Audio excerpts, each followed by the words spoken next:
Welcome to Destiny Massive Breakdowns, episode 289. I'm Legola Flash. And I'm Physics, and we're here with another deep dive into Destiny 2. And this week, we know many of you are starting to craft your seasonal weapons, and so we're going to go over all of them today. Both the Ikelos weapons and all the Seraph weapons as well. I'm so pumped to get into all of it, but that's not necessarily what I was doing this week. I was popping barricades with Lobrock C and Cascade Point and Iron Banner, because there were a lot of Titans this week. Yeah, no, definitely. I mean, Titans are the meta right now, of course, right? And, you talk about your love, of course, for Lodbrok Z. I've been talking about it quite a bit myself. This is, if folks didn't know, it is a new world drop, correct? Yes, new world drop. High impact auto rifle, and that thing is just a dream after the recent buffs to high impact auto rifles in particular, especially to the stability, the baseline stability on those things. So, big love to Bungie, because that thing feels like a dream, and I've said it before. I think it's one of the best across the board, one of the best legendary weapons in PvP right now. So definitely go pick yourself up one with target lock or cascade point. Get you some solid stability, some DSR on it. If DSR comes on it, I can't remember. We'll cover it. We'll cover it next episode. We're good. We'll cover it. But that's just how excited both me and Lego are about that gun. We're really looking forward to covering it when we actually do get to it. But of course, I was in the Iron Banner as well, with my barricade breaker build that we were talking about. Of course, like that stemmed from your video that you released with regards to breaking barricades with Cascade Point, and that Lodbrok C, of course, with the trace rifle that we'll talk about later on in the episode as well. Super fun. I was using Invis, so Night Stalker with Stylus Executioner, and Gerfalcon and Velis X, which I feel like is a sleeper, especially with Repulsor Brace on it. Velis X is the Season Ritual Pulse Rifle, is that correct? Season Ritual Pulse Rifle. It comes with a Repulsor Brace on it. It is aggressive frame. Man, with the whole Night Stalker, Invis, Gerfalcon, Volatile Point, Stylish Executioner gives you True Sight, which is wall hacks, and then also gives you more invisibility, and then you come out of invisibility and you have the volatile rounds again to proc. I mean, it is a nasty gameplay loop, and I really enjoyed that a lot. Pulse rifles also just kind of allow me to sit back and kind of vibe, instead of having to focus on getting a 3-tap in people's faces with a hand cannon that it's just of inconsistent, let's just put it like that, of inconsistent efficacy these days. Hand cannons are just not the strongest in the meta, but it was definitely fun moving through that gameplay loop. And another gameplay loop that I was really enjoying, that we talked about a little bit on Twitter as well, was the Fire Hammer build, I guess is what I'm naming it, which is Firewalker, which is the exotic perk for the Path of Burning Steps. Go get that ornament from the store, by the way. That ornament is fire. It is so good. The drip is strong over here. So anyway, using the Firewalker exotic perk from Path of Burning Steps, along with Igneous Hammer, just allows you to, it has to have Rampage on it as well. Allows you just to move through and two tap, and just keep 2-tapping Guardians as they come out. And that was just catharsis for somebody that is a hand cannon shotgun main, and for hand cannons to be where they are, in the meta with regards to the sandbox. It was just catharsis to be able to feel powerful again with a hand cannon. So a lot of fun builds, and for the most part, I have enjoyed Iron Banner through the majority of the week. It got kind of spotty towards the end on Monday. I didn't really enjoy it as much on Monday when I played for several hours. Connections got really weird, and that's consistent with what some folks were talking about with Iron Banner. Other folks were, having some issues with connections. I guess that's what happens when you double down a little bit on Fireteam matchmaking and skill-based matchmaking.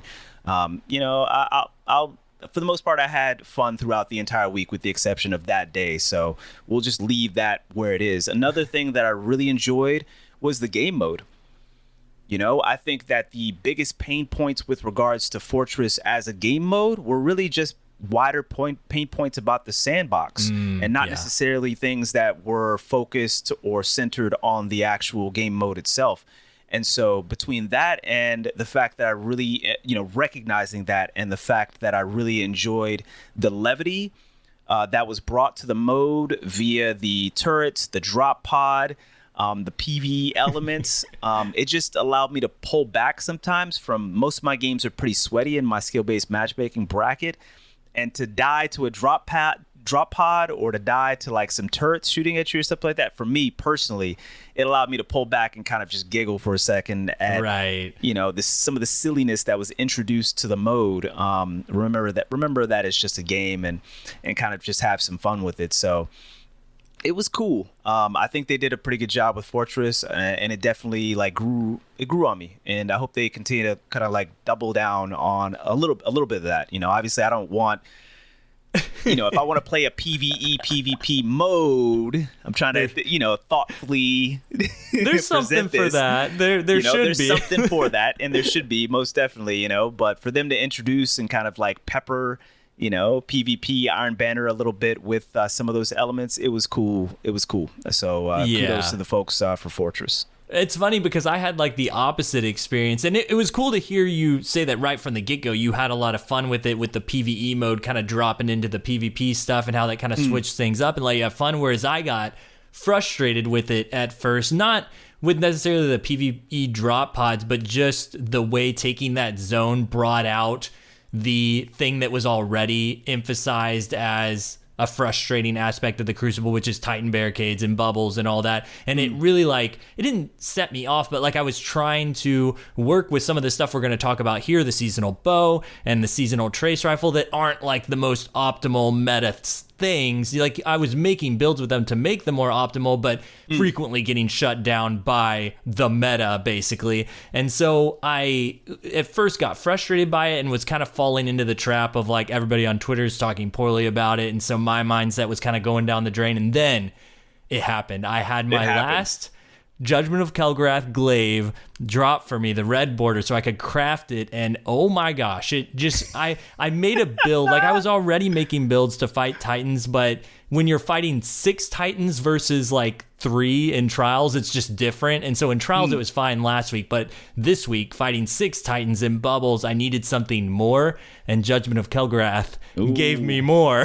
Well, I'm excited. This is something we didn't necessarily cover in depth in the pre-show, so yeah, I'm hearing it first just along with you folks. I'm super excited to get to this glaive and for him to pop off and let us know what he did to them 6 Titans, dog. I want to know. Now you got me super curious. Very cool. Well, then also I got to watch a lot of your clips with the Firewalker. It was so cool seeing you get on board with one of my favorite exotics, the Path of Burning Steps on the Titan, because it's just like free extra damage if you just play good. It just rewards you for playing good every once in a while. And so that Firewalker buff is a 15% damage buff that lasts for 10 seconds, I believe. Yes. And that pairs really well with things like Harmony that lasts for like 3 seconds and then 7 seconds once you activate it. And so there's just a lot of different builds. And so I use Firewalker all the time but more so for, more, I guess, I don't know how to word it, like maybe frowned upon things. But we'll get to that. We call it feta. We call it feta. There's different degrees. There's different degrees of feta that you can sprinkle on a build, to make it particularly cheesy, like a cheese. Yep. There we go. Like a cheese. So different degrees, but this is Destiny, so we space magic out here. But yeah, that Firewalker, that Firehammer build, man, just being able to 2-tap again with the 120 since the 120 like 2-tap meta, it was like I said, it was catharsis. And so just to clarify for a second, and then we'll keep it moving. Yeah. Firewalker buff 15%, right? And then you've got Rampage times 1, that's 10%, and it's actually multiplicative. Don't ask me to go through the actual math, but it is actually multiplicative. It doesn't just stack. So instead of doing 80 to the head, once both are active, instead of doing 80 to the head, now you're doing 102. 102 at Rampage times 1. Rampage times 2 with Firewalker active, you're doing 112 to the head. 112 to the head. So there are quite a few instances basically where I get the first kill with my 120 and Rampage, and Firewalker does proc immediately, and I'm 2-tapping yet again, like since the 120 meta, I'm 2-tapping, on the second enemy. but on average, it does proc after the second, basically. Yeah, agreed. And it was just super rewarding to, continue to move through enemies and use a hand cannon. And I said it again, feel powerful again with the hand cannon, because I haven't felt like that in a long time. So a lot of fun in the Fortress, a lot of fun in Iron Banner for the most part. Kudos to the folks putting that together, because things were generally working for me.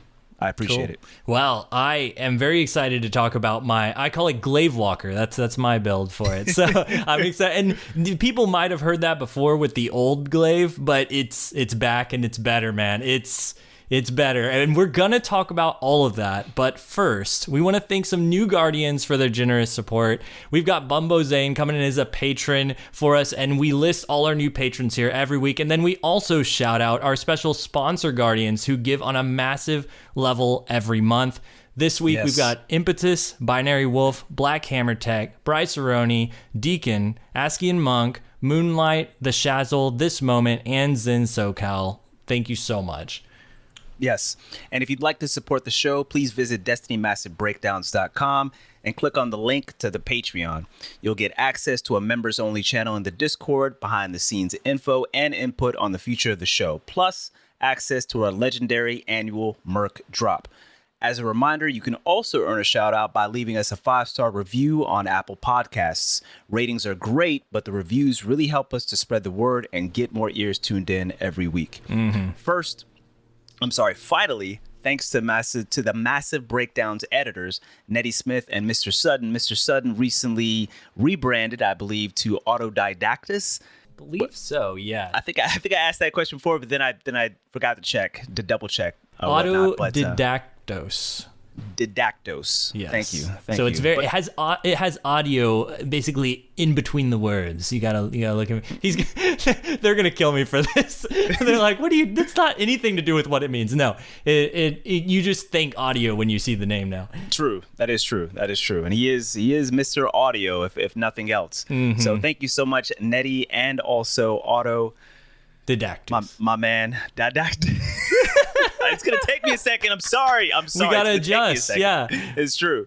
For their hard work on this show, Podcast versus Enemies, the Destiny PvE show that explains it all. If you think we sound great, know that it's because of them. Matt, thank you. And I appreciate everybody giving me a little bit of grace for the ad libs.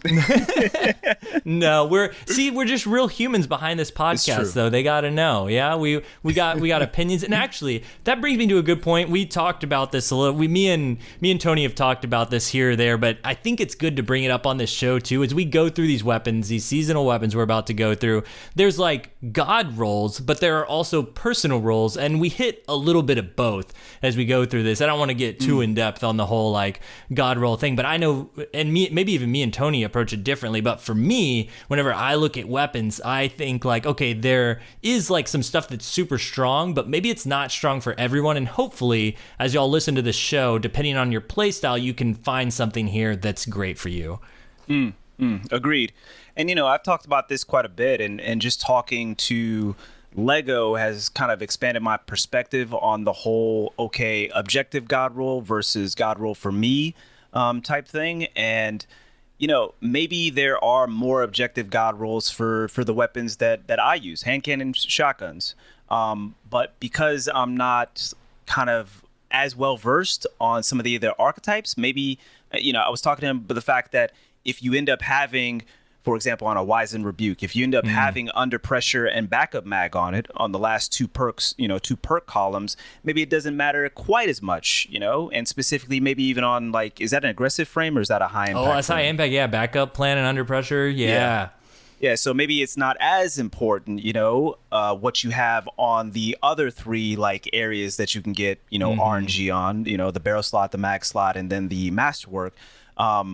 Maybe at that point, it just becomes, okay, what is most useful for me? And I'm not saying one way or the other. I'm just saying hand cannon shotguns, especially shotguns in particular, I think it's more agreed upon that there are objective PvP god rolls simply because range and opening shot and handling on threat detector, for example, are just so impactful on shotguns versus maybe something else that has a little bit more room to breathe on what's effective and what's not effective on that particular archetype in the Crucible. So, maybe there's a distinction to be made there based on archetype or subfamily.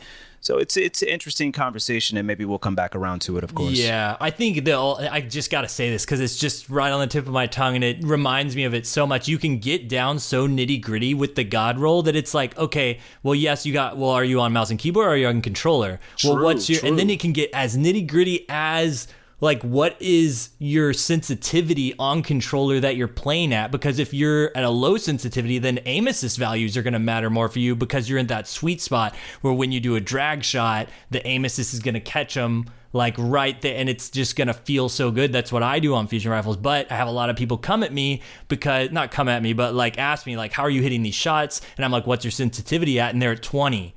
And that aim assist isn't sticking for them because they're sliding over the area so fast it can't pull. And Cammy Cakes talks a lot about this. He had a whole video on the last word and aim assist and low sensitivity values. And that's what really got me on this thought train. And I was like, oh, there's something here. So we nerded out about that for a little bit one time, but it is totally, there's something there. So you can get real like in the trenches with what is right for what kind of player. And hopefully, as I said, we'll bring all that. And like Tony said, we'll probably do a whole segment on this at some point because there's just so much there. It's super. You can get super granular with it for sure. Mm-hmm. And so, but hopefully some of this will be a little more upfront. So let's dive into these Season of Seraph weapons and these Ikelos weapons. So Seraph and Ikelos weapons. And first up, we've got the Fire and Forget linear fusion rifle. I know, starting with a heavy weapon, what are we doing? But I think there's some reasons to talk about this. This is an aggressive frame 3-burst, and the only other 3-burst we had was Storm Chaser from the dungeon. And so this is one that can be crafted. You can go get it. You can get exactly what you want on it once you got all your red borders. I will say up front that the damage numbers, they aren't on the spreadsheet, and they aren't on any other people's spreadsheet, I think, because they don't care as much about the PvP damage numbers. But I want to say that each body shot is less than what a normal linear fusion would do. So it looks like just on screen 77 damage per body shot, but then 264 to the head. And that's important because 3 bolts that only take up 1 ammo will straight up delete a Guardian with that, no matter pretty much what you do to that damage. And that's important because Tony looked into how many shots you pick up, and it's a lot.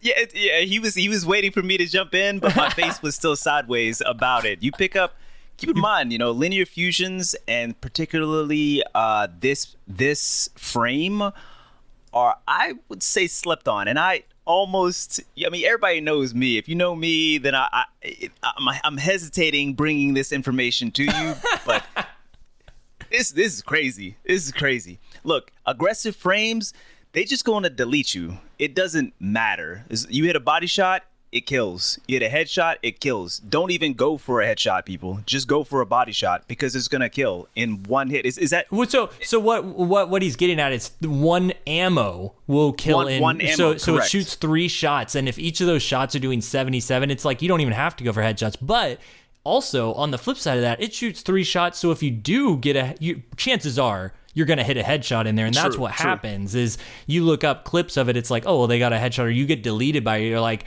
well, the first bullet was like way over there, 10 meters to my left. And they just slid the gun as they were shooting and it hit my head, one of those shots. So I think that's the reason why it's worth bringing up. And I was surprised that there were no Crucible video, because like I said, the information wasn't in the spreadsheets yet for the exact damage numbers, because I'm sure it's not exactly 77 per body. I'm sure there's a decimal in there somewhere, but it doesn't matter for damage stacking here on this gun. You're not going to put any of these perks on there and get a 1 shot from one of these bullets, or even 2 of them, but it does matter because 3 of those bullets hitting body shots is going to kill them no matter what, and you get 5 of those 3-burst shots. Of those 3-burst shots, yeah.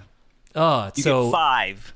Yeah, linear fusions get a lot of heavy ammo in the Crucible for what they can do as far as impact, and so yeah. Oh, yeah. So, and with this gun, let's go ahead and go over the stats real quick. It has what I find to be pretty average stats, and there's only 2 of these, so you can't really compare it, just even compared to the other linear fusion rifles we have. It has a range of 35, stability 44, handling 27, reload speed 22, inventory 33, aim assist 60, mag size 5, inner effectiveness 7. So it's less aim assist than Storm Chaser, just slightly more range at 35. So it basically is Storm Chaser when you look at it that way. So it just hits hard, and if you're wanting to pick one up and just go for it. So I'm gonna just go ahead and show my cards here for how I would deck this thing out, because to me, and it'll be interesting to hear your opinion on this, Tony, but for me, I would just go for charge time, everything. Even though it brings down my damage a little bit, it doesn't really matter, that minimal difference, when a headshot's gonna kill them no matter what. So I just want to fire it as quickly as possible with as much stickiness and maybe handling. Like, I would go back and forth on putting something like corkscrew, or, maybe you want something like arrowhead to tighten in the bolts, but I don't know that I want to in PvP. I'm not trying to hit some singular target. I'm firing 3 bolts that any one of them just needs to hit a head somewhere. True. So I want to make it as sticky as possible. So I might max out the range with something like Hammer Forge, use charge time masterwork. And then instead of projection fuse here, I would use accelerated coils, because like I said, just shoot it as fast as possible. And then where I get lost kind of a bit is like that first column. There's a whole bunch of perks here, and I feel like I would go with like something like Surplus, and I don't even know what to get for the last column, because it almost doesn't matter. It's a linear fusion rifle, and you're just going to delete them. I go with Vorpal, maybe. Vorpal, yeah. I'd go if you're Vorpal. Fighting a super, A super, because you're going to delete any normal Guardian, doesn't matter the resilience, but different supers, right, have different damage resistance values. And so what's one that has, I feel like maybe, what is it called? The Stasis Warlock might have one of the higher like damage resistance values. Don't quote me on this, people. I just play the game, and I recognize I can't kill that thing. You see me with my little pea shooter hand cannon, try to, I got it. Nope. That thing goes around corners and you are dead. So anyway, maybe Vorpal might assist in that. That's the only thing I can really see in that column. I think you're right. I think I would go with Vorpal there as well. So just to list off the perks real quick, it's got Perfect Float, Rangefinder, Surplus, Killing Wind, Headstone, Outlaw, and Field Prep in that first column. And then, which actually, Headstone, that would be interesting. Frenzy, and then last column, Frenzy, Harmony, Demolitionist, Focus Fury, High Impact Reserves, Chill Clip, and Vorpal Weapon. So yeah, I think I'm with you though. I would end up going probably something like Vorpal and Surplus, or Killing Wind Surplus and Vorpal, or Killing Wind and Vorpal, because Killing Wind, that extra stickiness I was talking about, hitting on your next shot. I feel like the handling is pretty low with that being base at 27. Just if I'm in a hardcore like trial situation, I want to be able to whip this thing out and use it. That's what I was thinking, especially because you have 5 in the magazine. So it's not as if you're going to use all that up at once. Most times you're going to store it. You're going to stow it, and then you're going to whip it back out. So it would definitely be Surplus for me in that column. But I definitely see the value in Killing Wind, of course, especially in a 6s type of environment, versus a competitive like 3v3 type of environment. So, but yeah, on the end, Vorpal, or if I didn't go Vorpal, I'd probably go for High Impact Reserves for a similar reason.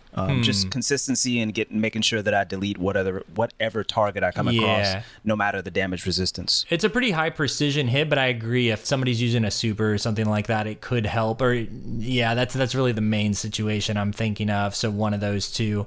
I will say that there is Frenzy and Harmony on here, and I know that maybe for PvE those could be good. And this is the point I wanted to bring up, even on a normal linear fusion rifle, Harmony is actually really good on something like Reed's Regret, because you can get a normal, say you're a shotgun or a fusion rifle, you get that fusion rifle kill or that shotgun kill, then you swap to Reed's Regret, you're one-shot body shotting with just the normal linear. True. And that's really strong. But here, with those 3 bolts, it's still going to take 3 bolts to kill them no matter what, because it's 77 damage. You can't build that up to do anything special with it with Harmony or with Frenzy. So just keep that in mind, that while that's great for PvE, probably not the PvP perks you want to be going for.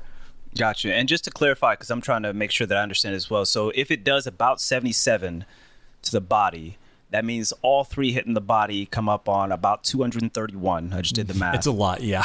Yeah, so that's going to delete a Guardian, but all 3 bolts have to hit a body if you don't hit a head. Yes. Is that correct? But see, the chances are, and this is why I keep going back and forth, you're going to hit a head. No, you're right. Yes, yes. And that's the experience, because I've mentioned this before. I'm, typically I haven't been like the numbers guy, you guys.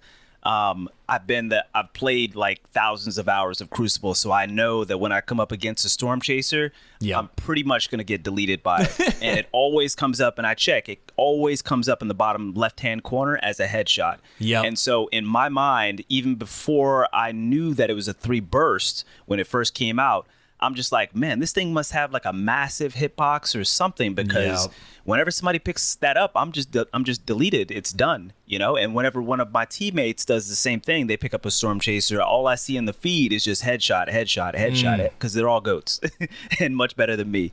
So it's cool, and I think that aggressive frames, eventually, if they won't become the meta soon because of Fire and Forget, I hesitate to say it, but you should definitely be using it. I know. 5 shots, people. You get 5 shots in the mag, and it's relatively easy to use it against Guardians. I've been putting it off, Tony. I have been just, it's like grenade launchers for me. Like I know that they can be strong in the right scenarios, but I just don't like the experience. Like, I just would rather use anything else personally. Yeah, and so feel that. I just put it off. And this is one of those things I need to stop putting off. Especially I just got my last red border for this, so I need to go craft it. I need to do it. And I'm going to craft it just like I said, just fast as possible. That's what I'm going to do. No, I mean, that's the call. And I'm glad that you said that as well, because I'll be sure to do the same thing. Because that's the best benefit that you're going to get out of it. So cool. Yeah. All right. I like this, and definitely something that I'm going to try to pick up in the Crucible myself soon. Yeah. And so next up, we have got a lightweight bow, and I am very excited about talking about this, actually. So we've got Tripwire Canary, and this thing, I went back and forth with it, because on one hand, I love lightweight weapons. Y'all have heard me talk about with the Rose and other weapons here, that speed bonus is so good. And I loved Whistler's Whim from Trials of Osiris last season. I didn't really get to talk about that on this podcast, but those who know me know I love that gun because it has gut shot, which lets you treat it like a precision, which is where you can 2-body anyone as long as you're aiming down sights at that faster speed, and you get the bonus mobility, or sprint speed, not just mobility. So I'm all about that. But here, you don't get the gut shot. So you don't have that option. And then, so what else is there left for you? Well, there's one problem with this thing, and I'm not sure if it's just a visual glitch. I believe it's like an actual in-game thing, but it shows 540 is the draw time. The minimum draw time it can get is 540. Usually a lightweight is 500. So that's off the bat a little bit of a negative for this thing, is that why can't I push it to the floor that Whistler's Whim can go to? And Whistler's Whim can get adept mods now, so you can get adept draw time to help. Correct. It doesn't go below the floor of 500, but if you raise your accuracy with a different perk and then put adept draw time, you can get to that floor real easily, whereas here you're stuck at 540 no matter what. Now, perks that are multipliers or scalers will push you past that, so that's always nice. This is the case on fusion rifles too. The scalers will always add together and push you below whatever that floor is. But on bows, they have this set floor that usually you can't go past, but things like Archer's Tempo, anything that adjusts the scaler, which we'll get into some of that here. But just at base, hitting that 540 floor is really rough for me because lightweights have such low accuracy anyway, so this is tough. Now, I will go ahead and show my cards here that I will not be crafting this thing to go for consistency, just a good lightweight bow, because of all the reasons I just said. I will be crafting this thing for some nasty one-shots, though. And that's what I want. I'll go over real quick Lego first. Lego Lafetta. Yeah, here we go. So real quick, just to get the bow where I want it to, what you want to do on these things, in my opinion, I know stability will help you hold that perfect draw a little bit longer on bows, so keep that in mind. But I don't really care about that much as personally, if you're out there and you need that longer hold time, you're not using the Hunter exotic that lets you hold the bow down for infinitely. Yeah, Oath Keepers, exactly. Then you might want to invest in stability. I personally just like nailing the shot in the perfect draw the way that it is. So I'm going to try to bump my accuracy up as much as I can while also bringing down my draw time. So something like, let's see what the best way to do this is. I think something like polymer string that brings it down a ton. Well, actually, polymer string is going to, I'm messing myself up here. Yeah, polymer string will bring you down a bit and also give you a little bit of accuracy. So that is kind of like a no-brainer for me. And then running maybe a draw type masterwork or accuracy. I'm trying to remember which one. So here's the thing that's really weird on this bow is there's also nothing in the second column. This is why I'm getting choked up here, is because there's nothing in the second column to bring your draw time faster. You have to rely on that first column or your masterwork. Those are the only two ways you can do it. So I feel like polymer string and a draw time masterwork, that's a pretty good combo there, because then you've still got 38 accuracy between your draw time masterwork and your polymer string that's boosting your accuracy a little bit.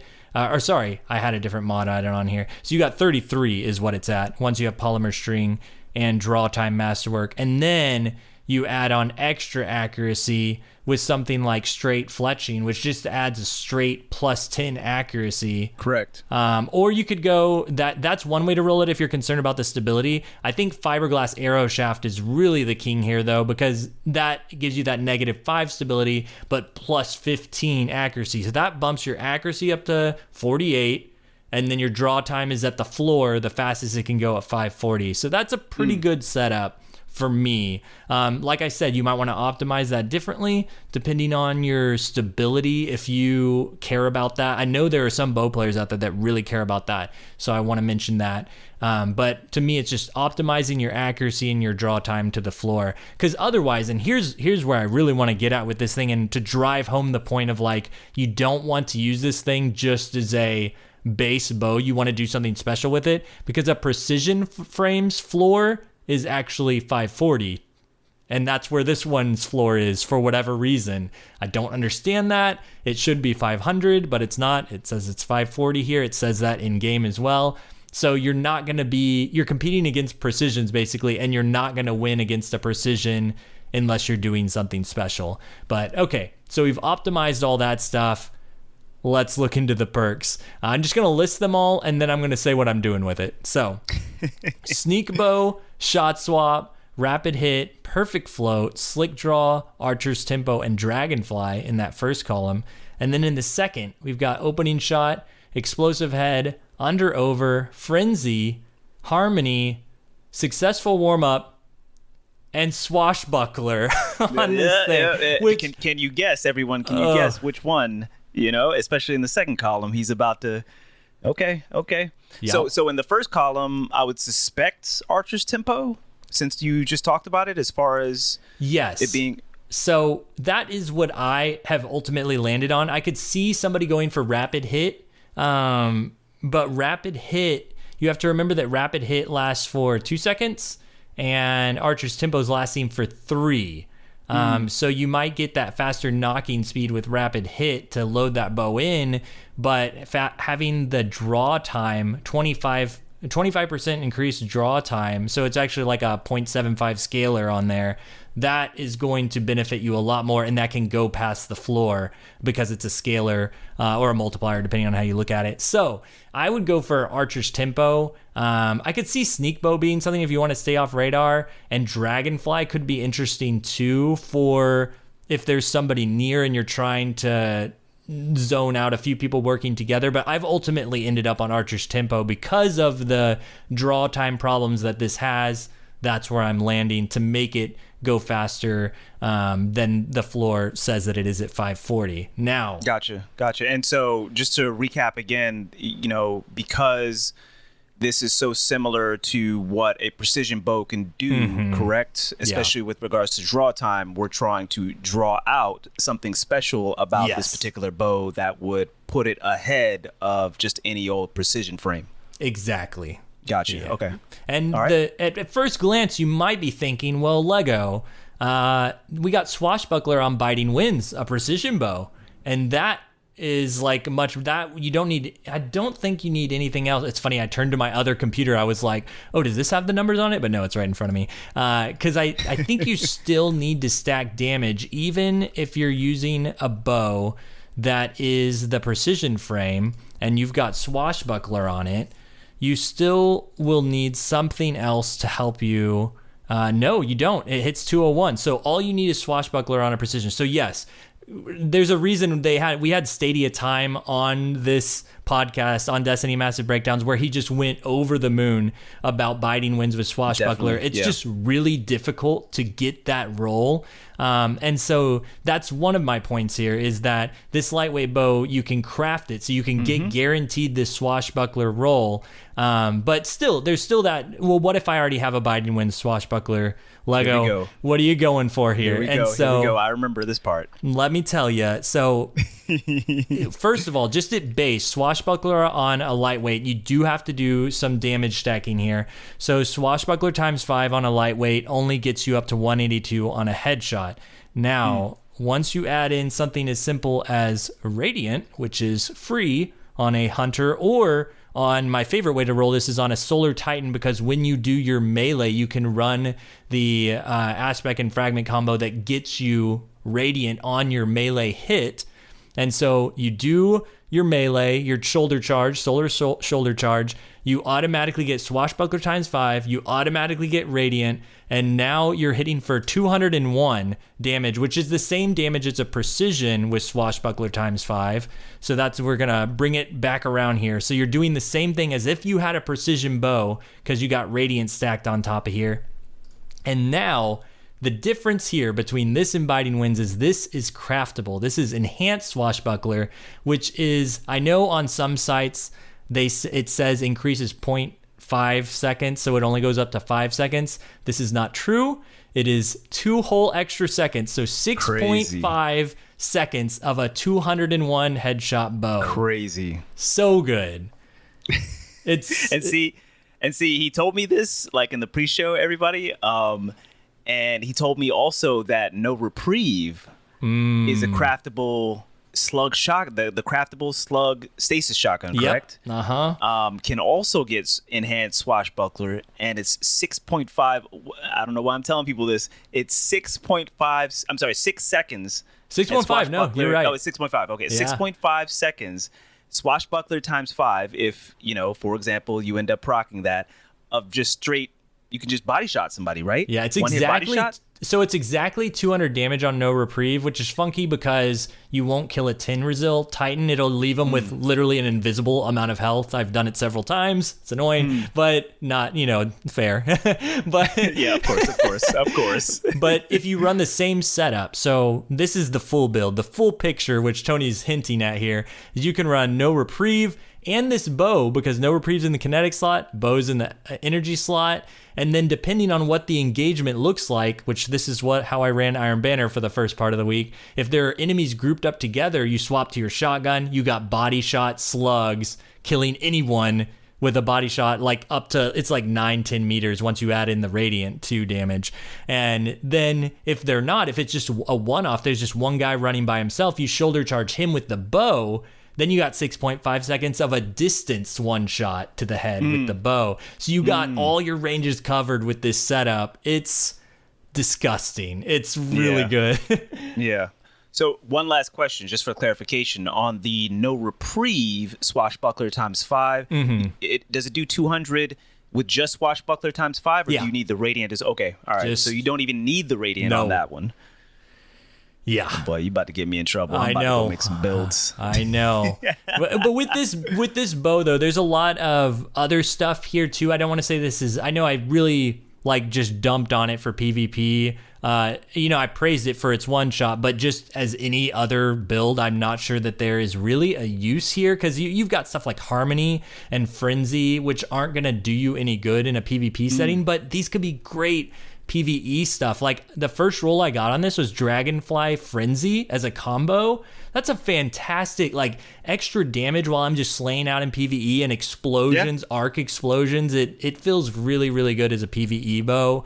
But in PvP, just that low accuracy stat, and it really hurts. And not being able to go as fast as Whistler's Whim, I just feel way more confident if I'm just fighting with a bow with something like Whistler's Whim, Monarch, or the Wishend, or something like that, something super strong. I just really miss that sticky strong nature of those bows. It feels like the explosive head opening shot that's here and successful warm-up in this last column, none of that's going to help you in a duel, in my opinion. So I feel like, I know some people like listening to what's the neutral game build, but I just don't feel like there is one here for you. It's like you got to go for some crazy damage stuff, or I'm not sure that there's a point to this bow because other lightweights do it better, or a precision bow does it better. Gotcha. Okay. All right. Well, that's fair. I mean, I haven't typically focused or paid as much attention to bows, so I appreciate the breakdown. I definitely learned some things. Hopefully folks out there did as well. I want to do like a full deep dive of this on my YouTube, but even just for this, I had to let y'all know, man, watch out for that enhanced swashbuckler on anything, really. It breaks so many things, and when I saw it on this bow, I was like, no way. Wait, does this do what I think it does? Yes, it does. Yes, it does. Honestly, okay, the one, I did run into something with this, and I want to bring it up. I didn't mention it yet here, but Swashbuckler refreshes on kills. So you can keep that 6.5 seconds of one-shots going and never end as long as you're getting kills. The problem, and this is where I run into a problem, is Radiant doesn't last as long as it used to. This season, it just got nerfed where the aspect that gives you more Radiant, it only gives you a few seconds. It used to be like, you were sitting, I don't remember what the number was, but it was like 15 seconds. It was really long. Felt like it never ran out. Whereas now, I had the one-shots going for as long as I could until my Radiant ran out. So on a Hunter, you might be able to extend it a little bit by dodging and doing that acrobatic dodge. But I found on my Titan, I had that, it's like something like 8 seconds. And so I couldn't do the full, like I kept refreshing it. I got like 3 one-shots in a row, and then I got a headshot and it did like, I don't know what like 187 or something like that. I was like, wait, what happened? Oh, it's just Swashbuckler times 5 without the Radiant. Dang it. Yeah. So got you. Yeah. That was a good change, kind of on their part. But at least on Hunter, you can just strongly, I mean, they said it.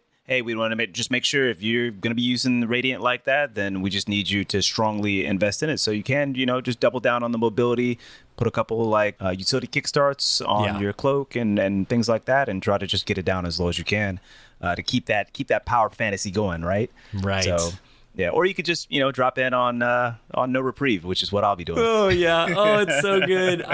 That got me on Swashbuckler, and I just haven't been off it since. It's such a good. The fact that it's refreshable is really I feel like a key to it, because on No Reprieve it doesn't matter that much that you have Radiant or not. If you're not facing 10 Resil Titans, you can just keep going for as long as you keep the kills going. So yeah, really strong stuff. Very cool. Speaking of really strong stuff, we got Disparity, a new aggressive frame, or aggressive burst, 4-burst pulse rifle, and this thing is pretty spicy. You were using Velis though for your anti-barricade, because it's a Hawkeye, and you were using Velis, so it's similar pulse rifle here, but this one's in the kinetic slot with the stasis going on with it. Have you messed around with Disparity at all? No, I haven't. I haven't gotten a good enough roll kind of on drop, and I haven't gotten enough red borders in order to even like invest the time in crafting it and leveling it up. Now that I always have to remember that it is also Hawkeye, because it didn't have the typical Hawkeye look. I just want to mention again the fact that these seasonal weapons, this season's whoever designed these this is a banger. These weapons look amazing. They look beautiful. So the aesthetic theme I guess, thematic aesthetics of these weapons this season is absolutely beautiful. So I didn't even realize, and I always have to remember that it's a Hake weapon. But no, I didn't get one good enough in order to actually like push through it the way that Velis X is obviously like a roll out the box. Plus, on top of it, it had the repulsor brace, which is what I wanted as well to go with the hunter build. So not as of yet, but I love aggressive burst, aggressive frame pulse rifles. I just always have since I guess they were introduced. Sacred Providence was my jam back in the day. Oh my God. I had this rapid hit head seeker roll that went crazy. It went crazy. It had high cal on it. It had full bore. It had like a stability masterwork. And it felt amazing on M&K. And this was back when we had maps like Meltdown. And I would just sit in the middle of the map. And I felt bad about this. I would just sit in the middle of the map. It basically felt like a scout rifle that two bursts. I would just two burst people out of spawn over and over and over and over again. And then I had to put it away. I got like 1,000 kills on it. I'm just like, this is crazy. This is great. But this is also when Rapid Hit was at its strongest, I will say as well, because Rapid Hit eventually got nerfed a little bit. But Rapid Hit on pulses is just it's so chef's kiss. It feels so good. And of course, we'll talk about it here in a second, but Headseeker got that buff. Yeah. So, the Sacred Providence is definitely going to come back out, but Disparity will be a pulse rifle that I will be crafting exactly how we're about to discuss setting it up right here. Yeah, well, to kick it off, this thing it looks like pretty middle of the road kind of stats, and that might have been what first turned me off to it. Unlike physics here, I don't love the 4 burst aggressive I'm just not a big fan of that kind of pulse rifle, and maybe it's the playstyle that it involves, but I just never feel like I can connect, and we'll get into why. I think because it requires these bullets to kill at 10 resil, that 4 burst, you have to be 100% accurate to get the optimal time to kill on it. You have to land both, which is a good time to kill. If you land both bursts and they all hit 100% headshots on it, then you'll kill in 0.67 seconds. That's for high impact. For aggressives, it's 0.73 seconds. Both really, really good time to kill values. But for both of those archetypes, you have to land 100% accuracy. So all 8 bullets that you shoot from both of the 4 bursts need to be headshots. And that's tough. Maybe not for some players, a regular pulse rifle player out there, but for someone who plays that medium range, more aggressive play style, it's tough for me to land those and to be patient enough to land those. It's just not the speed that I like to play the game. But the stats on here didn't super appeal to me either. So the stats on this thing, it kind of lines up middle of the road, as I was saying. Disparity has, 65 range, 59 stability, handling's at 30, reload speed 28, aim assist 45, recoil direction 67, which is one of the worst. It's slightly better than Velis X, but Vow of the Disciples Insidious has 78 recoil direction, and Sacred Providence is 70, so whereas Disparity has 67. The mag size is at 39, and inner effectiveness at 20, zoom at 19. So I will say, right off the bat, and I kind of passed over this, but zoom at 19 is one more than the other aggressive pulse rifle, so it might feel stickier at range for some of you, but can you still nail all 8 bullets as headshots is kind of the question. So having said all that, and just for reference, I know I read off a lot of stats there, but where the range and stability falls there is pretty below. For range, it's 65. Everything else is 69, 74, 73. And for stability, everything else is 57, 60, 57. So it's kind of middle of the road stability, but lower range than everything else. So just all in all, there's nothing that stands out there other than the zoom, which zoom's important, but just letting y'all know where everything falls here. So before we get to the perks, how do you think you would craft out the barrels and the masterwork on this thing, Tony, if you were kind of to just straight up craft it? One thing that's interesting here is that, first of all, I just noticed it doesn't get high cal on this one. It doesn't get high cal on this one. Mm-hmm. I feel like anything that spits out kind of higher impact or in bursts Right. like a pulse rifle or even like an auto rifle, SMG. Those are the ones that kind of benefit the most. I feel like, as I get staggered, I'll spec somebody and I'll be like, oh, okay, this makes sense. This makes sense. And that's where I see the high cal really come into play. And so I'm actually kind of surprised that I don't see high cal on this, because that would have been my automatic selection. That's what I have on my Sacred Providence that I was referencing a little bit earlier. Yeah. As far as barrels go, it's possible. Like I definitely could pop on the Arrowhead Break. Arrowhead Break is just fantastic. Aggressive burst frame, aggressive burst pulse rifles I feel tend to have fairly decent range and stability. On M&K, I feel like I can generally get away with not specking out too highly there, and then just making sure that my recoil is in a good state, that I get some additional consistency out of those bursts. Just make that thing go as much up and down as possible. End up putting on Arrowhead Break, you end up getting that plus 30 recoil direction, and you're up to 97. You're up to 97 instead of 67. I feel like that's actually like really substantial. Yeah. You could, of course, also, if you don't care about the handling as much, you could, of course, go for a chambered compensator in order to give you plus 10. But I mean, plus 10 versus if I'm really trying to go for, recoil direction, Arrowhead Break is the play. Plus, I love stability. I guess the reason why I mentioned chamber compensator is it does give you plus 10 stability. And maybe that might be something that is important, especially for our controller folks, where stability is going to matter a little bit more, just to, in general on these weapons. Well, and also you mentioned chamber compensator. You could, instead of running Arrowhead, because I have the first thought too. Every time I see a pulse rifle, I'm like, well, let's just go Arrowhead Break. And I saw a lot of people not running that and saying that the recoil, I just want to throw this out, I haven't experimented with this as much, but not running any recoil enhancements at all and just leaving it at that base. And so I can't recommend that necessarily, but I see a lot of people saying it feels fine as is. But even if you don't want to run that Arrowhead, if you run chamber compensator and just put a counterbalance mod on there, you're up to 92, which is right there alongside Arrowhead. And so I feel like that is an alternative way you could push it. It does take your handling down a little bit more, and this thing's already kind of chunky, but it might be worth running, because then you can do something like steady rounds and plus 15 stability. You're at 94 stability on this thing to help you like really get those bolts tight. I say bolts, I'm talking a fusion rifle. Those fusion bullets. We see what he's thinking about. Okay, so let me drop in for a second here. So the only reason why, and this is the reason why I outfit my pulse rifles or even like my hand cannons, because sometimes I do actually like straight up 100 recoil direction.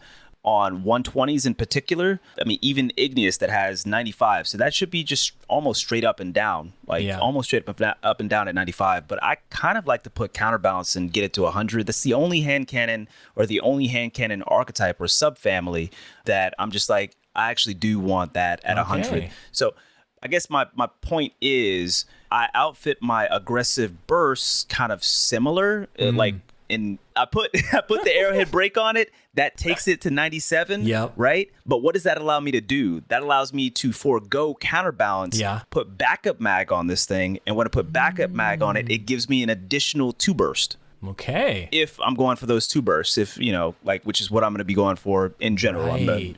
So that's why I'd advocate even more for Arrowhead Break, is because then if you end up putting backup mag on it, you get 9 additional bullets in the magazine, which gives you an additional two bursts. I see. So that's why I would advocate, for Arrowhead Break in this particular context. But otherwise, it's certainly not bad to get some additional range. I'd go for Hammer Forged over full bore, per the usual, just because that, ends up killing 10 stability for 5 additional range over Hammer Forge, which Hammer Forge just gives you range for free.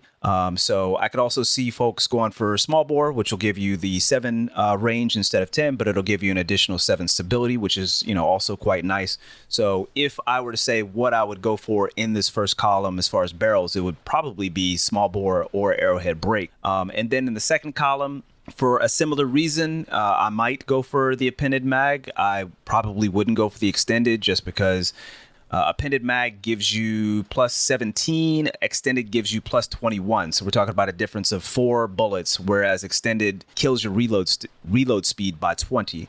So I could see someone going for, the appended mag. I could also see someone go for the tac mag as well, which gives you 13 bullets versus the 17 bullets in appended mag. But then, on top of that, you end up getting plus 10 reload speed and plus 5 stability. So, there's just options is what I'm trying to say. Accurized rounds is pretty straightforward. You get plus 10 range. Yeah. I probably would forego the steady rounds. This thing already has like solid stability, and I'm not trying to give up that 5 range. It also gives you plus 7 airborne effectiveness, but I'm not doing anything in the air with this thing. Yeah, definitely not. Alloy mag is just faster reloads when the magazine is empty. I don't think I need to explain why I'm trying to forego that. And then flared magwell, which has been a favorite perk of mine for a while now in the mag spot. I'm not going to complain against that. Plus 5 stability, plus 15 reload speed. I'm generally a runner gunner, so that would also be nice on a weapon that already has pretty solid, base stats, whereas I don't necessarily need to go for anything I've previously stated in this column. I could go for flared if that's the play and just get that reload speed, because it does make it really crispy. But those are my thoughts. Either extend the mag out, that probably be like a second to accurized rounds or flared magwell. And then as far as the masterwork goes, it's really kind of just like up to you between like stability and range. Those would probably be the ones that I would think about first and foremost. So yeah. And then maybe you could give us some thoughts on those final 2 columns. I think, first of all, your thoughts about like the mag size was really interesting. Like I never thought about the bullet capacity of this gun before, because for me, I'm always thinking about, I just want that 1 kill. I'm not thinking about the following kill, but depending on how you stack it, it might be worth thinking about that. So good call on that. I want to shout out, I got a roll that was just more stability. It was like very basic. I haven't crafted it yet, but it was like tactical mag and polygonal rifling, and so it was just all stability boosted stuff, and it felt great. It wasn't even that great of a roll. It just felt really good once I started getting used to the way I was playing it, which I'll get into in a second. And so yeah, the perks. Let's get to the perks so I can explain what's going on here. So we've got moving target, heating up, outlaw, no distractions, rapid hit, Eye of the Storm, and pugilist in that first column. And then the second column, we got I almost said headstone, and then headseeker, frenzy, headstone, one for all, swashbuckler, kill clip, and desperado. So we talked about desperado last episode. It's always nice to get that extra speed. You could go that route with this gun, and I like talking about these perks backwards, because the 4th column often determines what you want the 3rd column to look like. Correct. So this 4th column, like, you could go the headstone route if you're looking to freeze people. That's pretty straightforward. I think the 2 really interesting ones for me are you going to damage stack to try and get that burst down shorter, or are you going to try to make those bursts more forgiving? Because as I mentioned before, you have to be 100% accurate with all 8 bullets if you want to kill a 10 Rizzo Guardian in the 2 bursts. And so we've got the new redesigned Headseeker here, and Headseeker was updated recently to now have where the body shot, once you body shot, it has like a 0.55 second base timer that activates and gives an increased precision multiplier on your headshots, and, which I forgot about this, but Tony reminded me, increases your aim assist to make it even stickier. So if you like start missing, you could start hitting all of a sudden, which is pretty interesting. And I want to just confirm it feels amazing. I got Headseeker and No Distractions roll that I really liked and am tempted to craft now. At first, I had my eyes in the first column on, let's see here, rapid hit or moving target, but the no distractions felt really good. Flinch being reduced by 35% after aiming down sights for a second. It felt just like I really started laying into someone in that Headseeker. So it's hard to give you exact damage numbers here because it gets complicated. So Headseeker, as I mentioned on the last episode we did for the Dawning Pulse Rifle, it's never going to increase your optimal time to kill because you have to hit a body shot and then headshots and it deactivates so quickly, but it will give you more forgiveness on that 2 burst, which we already laid out. The 2 burst is really fast at a 0.73 second kill. You just have to hit 100% headshots. But if you have Headseeker, you can do one of 2 things here, and this is where it gets really cool.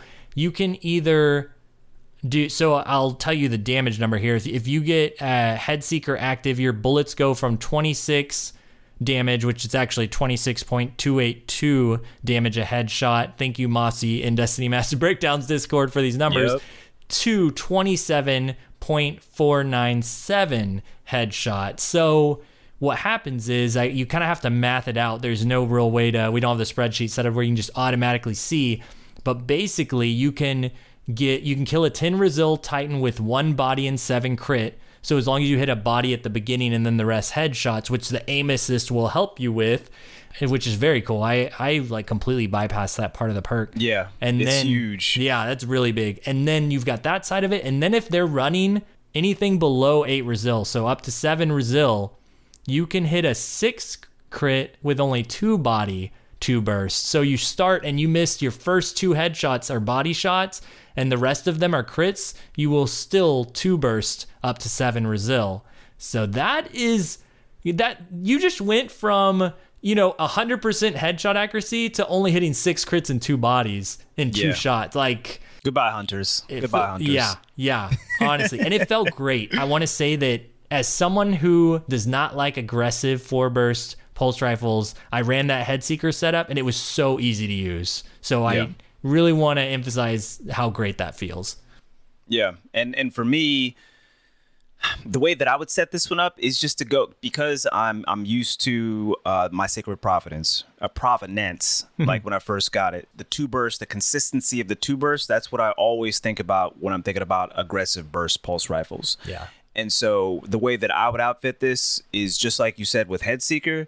So Headseeker is if you hit a body first, then it would jump up and hopefully you can get the 2 burst off of, either the 1 body, 7 headshots, the benefits of Headseeker, the additional aim assist, et cetera, the precision multiplier. And if you ended up hitting a head first, I would use rapid hit to keep me on the head. Right. So depending upon what situation happens first, as long as I just don't straight up miss the target, which is always a possibility. Yep. If I hit the head first, then rapid hit comes in and keeps me on the head. If I hit the body first, that means that Headseeker then fills in to help give me a little bit of forgiveness to then hopefully still get the 2 burst. And so, yeah, that's the way that I would outfit it myself, is for consistency between those 2 perks. I could definitely see some folks finding benefit in the dueling qualities of moving target. I could definitely see folks doing the same for something like Eye of the Storm as well. But I don't see too much more in that first column that I would go for over those 3 perks right there. I mean, of course, I could see a case point for heating up, but that's after the first kill, right? That's after the first final blow. All of these other perks benefit you in every gunfight, no matter if you got a final blow first or not. Right. Otherwise, in the second column, you had mentioned something about Did you mention something about a 1 burst? I might have mentioned something about that. Real quick before I jump to that, because I'm very excited to talk about that, and there's a great role for that here. Oh my gosh. But Headseeker with that extra aim assist and Eye of the Storm, I just realized... That's interesting. You could start... Like, if you start an engagement bad, like you're aiming right, like just go and aim at their body. I would just be curious how this would play out for you, because you got that massive, negative 40% accuracy cone size and the negative 17% accuracy cone growth. So as the burst comes out, it's not expanding as much. You're like getting just as accurate of a shot. And this is given they're shooting back at you, you're getting low health, or maybe you even start low health. And so you've got all those accuracy boosts, and you start just aiming at their chest, and then Headseeker kicks in, and you got the accuracy from Eye of the Storm with Headseeker, like giving you the extra damage headshots and the aim assist to pull you up as the burst goes up. Like, I don't know, there might be something there. You might be right. Okay, I've kind of changed my thinking about that. I might be trying to check that out before I check out Rapid Hit. That's a good point. Either way, I mean, let's keep in mind the Headseeker reworked has opened up some new possibilities for something like this, and that's just really cool. I'm a big advocate of that rework. For sure. Okay, now on to the crazy stuff. I want to say that there's some damage stuff here. We got the typical Desperado. That is for sure going to increase your time to kill. It'll do, let's see here. So if you run Desperado, you got a 0.67 second TTK. Now remember, you still have to hit 100% of your headshots at that faster rate. So it only brings your adjusted time to kill, like you miss a little bit and have to shoot 3 shots. That's a whole second, 0.93 seconds. So to me, Desperado doesn't seem as worth it unless you are just excellent anyways. So just keep that in mind.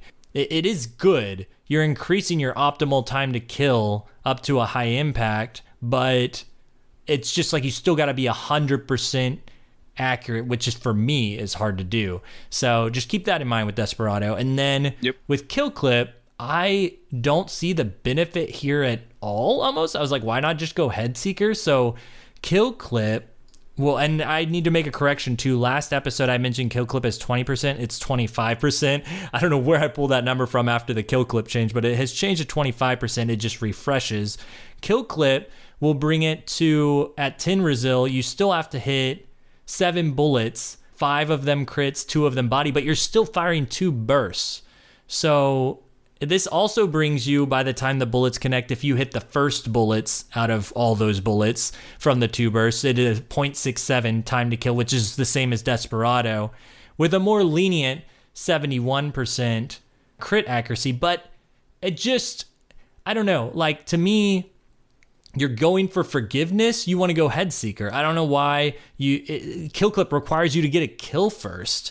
So, and then you get the forgiveness. Yeah. So yeah. I don't know. I would just want the forgiveness straight up with Head Seeker is how I feel about it. So just want to point that out. It doesn't, you're never going to get a 1 burst that way, but you can.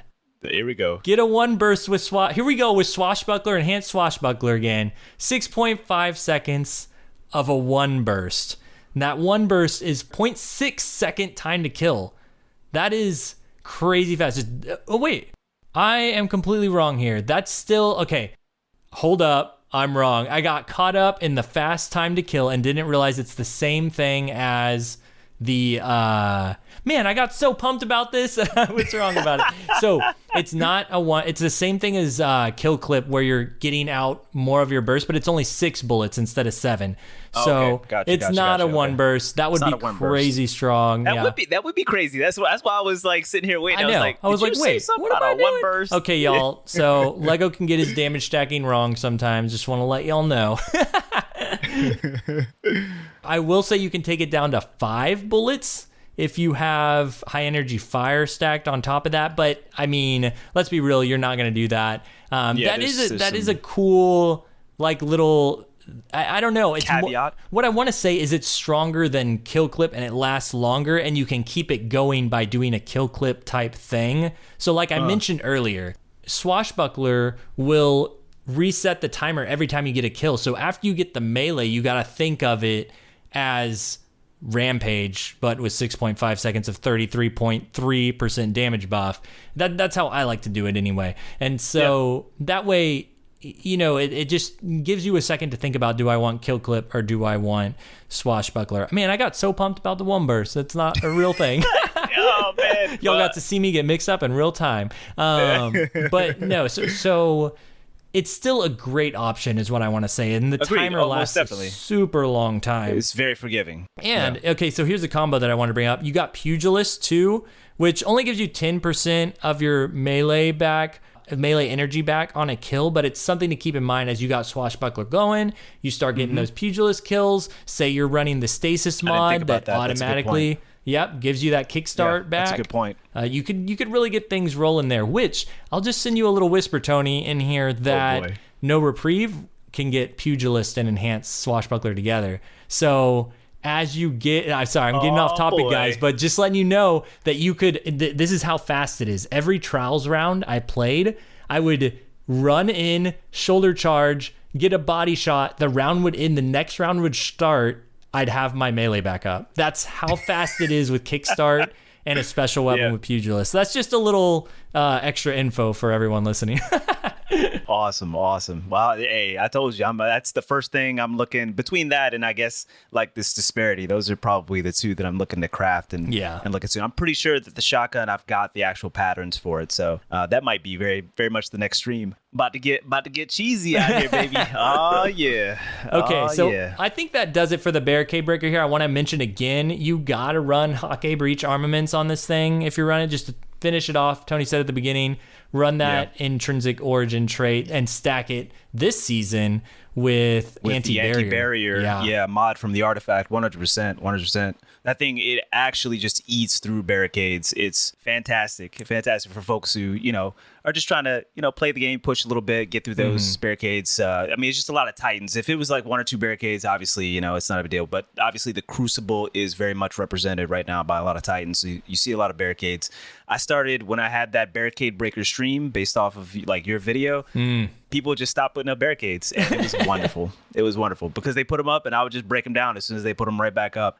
So definitely like Hake Breach plus anti-barrier on pulse rifles is just very, very cool. And aggressive burst obviously just get out a lot of damage very, very quickly. So definitely recommend it. Yeah. So, good call. Okay. The trace rifle. We got to get here because I really love this thing. I was surprised. So it's kind of similar to how I treat grenade launchers, but it's more like, it's not that I'm annoyed by them. It's more like I just don't enjoy shooting a straight line continuously. Like it doesn't feel like it really has any kick to it. And so there's just something about the feel of the gun that I didn't enjoy before until this trace rifle. I don't know what it is, but Path of Least Resistance, they're all the same archetype, an adaptive frame trace rifle, adaptive frame trace rifles. They don't have the best time to kill values. You got to think of them, they're balancing them kind of like auto rifles. We actually have them in the spreadsheet as an auto rifle because they just operate so similarly to them. And so their optimal time to kill at base is 0.73 seconds, which is 92% headshot accuracy. And you have to continually hit that for 12 shots. So it takes a lot. It can sound maybe like a good time to kill, but that's only when you're comparing it to a primary. This is a special weapon you're giving up to have this time to kill. So just consider that when you're thinking about running a trace, and it's what has kept me off them for quite some time. Now, the reason, let me read the stats real quick, and we can get into why I think there might be something here. So this trace rifle, Path of Least Resistance, it has the range of 69. I'm just going to stop there for a second. It's not that much more, but it's more than any other range. It's substantial. 60, all the other ones are lower, 60, 64 for Retrace Path. Hollow Denial is a little higher, 66. This one's 69, so well above. It has lower stability at 73, while the others have higher at 75, 76. But, and Tony reminded me of this, there was a buff recently to trace rifle stability.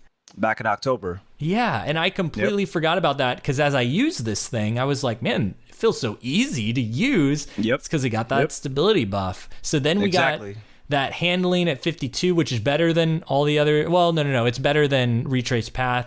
Hollow Denial has slightly better at 55. Reload speed at 40. Aim assist 100, which sounds insane, but all trace rifles have aim assist of 100, except for Ruinous Effigy, which doesn't count.